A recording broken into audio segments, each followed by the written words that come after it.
네, 추석 연휴가 이제 2주 앞으로 다가왔습니다.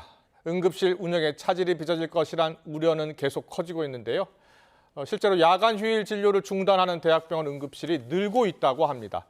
정부도 오늘부터 응급실 현황 관련 일일 브리핑을 하기 시작했습니다. 하지만 일부 어려움이 있더라도 응급의료 붕괴를 우려할 상황은 아니라고 강조하고 있습니다. 취재기자 연결해 들어보겠습니다. 백종규 기자. 네, 사회부입니다. 네, 추석을 앞두고 응급실 운영 일부 중단하는 병원이 많이 늘고 있습니까? 어떻습니까? 네, 응급실 과부하 우려가 갈수록 커지고 있습니다. 지난달까지는 일부 대학병원이 일시적으로 하루 이틀 응급실 문을 닫거나 일부 진료를 줄이는 수준이었지만 이번 달부터는 주말이나 야간 진료를 중단하는 병원들까지 나오고 있습니다. 건국대 충주병원은 어제부터 주말과 공휴일 야간 응급실 운영을 중단하기로 했습니다.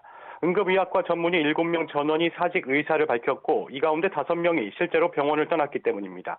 세종 충남대병원도 전문의들이 그만두면서 오후 6시부터 다음날 오전 8시까지 야간 진료를 중단합니다. 강원대병원은 응급의학 전문의 5명 가운데 2명이 휴직해 오늘부터 응급의료센터 운영 시간을 축소했습니다. 추석을 앞둔 상황에서 전국 곳곳 응급실 운영이 차질을 빚자 응급 상황에서 제대로 치료를 못 받는 것 아니냐는 우려가 갈수록 커지고 있는데요. 전국의과대학 교수 비상대책위원회는 오늘 정부 발표와 다르게 이미 많은 응급실이 정상적인 진료를 못하고 있다면서 추석을 기점으로 응급진료가 안 되는 질환이 늘고 응급실을 닫는 대학병원도 증가할 것이라고 강조했습니다. 응급의학과 교수들도 정부가 응급실 문만 열고 있으면 정상이라고 국민을 속이고 있다며 비판의 목소리를 내기도 했습니다. 네, 의사들의 입장을 들어봤고요. 정부 입장은 좀 다른 것 같습니다. 정부가 오늘부터 응급실 일일 현황 브리핑을 하고 있는데요.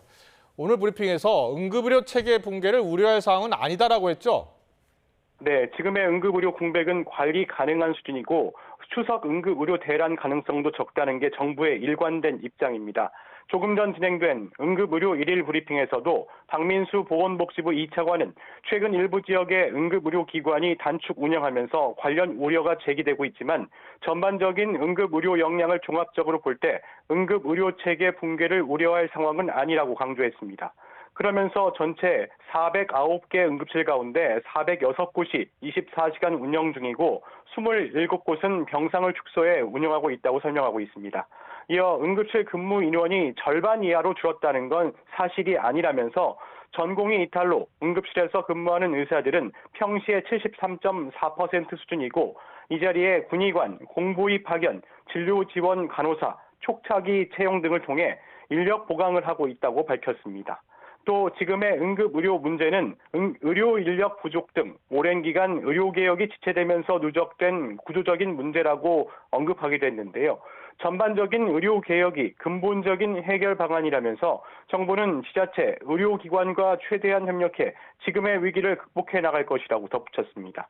정부가 일방적으로 의료개혁을 밀어붙이면서 응급실 대란이 발생하고 있다는 의료계의 계속된 주장을 반박한 것으로 보입니다. 정부는 국민 불안을 해소하기 위해 응급의료체계 유지 방안과 인력 현황 등을 매일 브리핑을 통해 전하겠다는 방침입니다. 지금까지 사회부에서 YTN 백종규입니다.